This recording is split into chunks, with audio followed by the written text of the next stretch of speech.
আমি লাইভে সেভাবে আসি না, আপনি একটা জিনিস দেখেন, আমি যে কালচার তাকে দেখাবো। আবার ড্রাইভিং আমি লাইভে সেভাবে আসি না, আপনি একটা জিনিস দেখেন, আমি যে কালচার তাকেও দেখাবো। আবার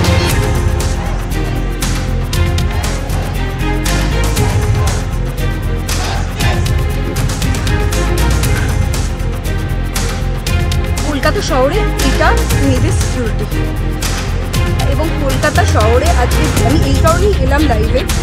আমরা এত কিছু প্রোটেস্ট করছি, এত কিছু চলছে, তার মধ্যেও একটি মেয়ের মিনিমাম নিরাপত্তা বোধহয় আজকে থেকে আমাদের এখানে নেই, এবং আমি সেই কারণেই এলাম।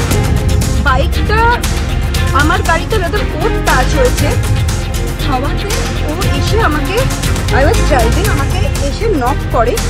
আমি একটু কাজ নামাই এবং আমাকে বলে যে দরজা খুলতে, সাধারণ এভিনিউতে। ওকে, আমি বলি যে দরজা আমি খুলবো না। আমি অবভিয়াসলি আমার একটা মহিলা হিসেবে আমার একটা সিকিউর, আমি লাইভে সেভাবে আসি না, আমি একটা জিনিস দেখেন, আমি যে কালচার তাকেও দেখাবো। আবার ড্রাইভিং অ্যান্ড কলকাতা সাধারণ এভিনিউতে 27A, এটার সামনে আমি রয়েছি। আমার গাড়িতে যাদের ওর টাচ হয়েছে হওয়াতে ও এসে আমাকে, আই ওয়াজ ড্রাইভিং,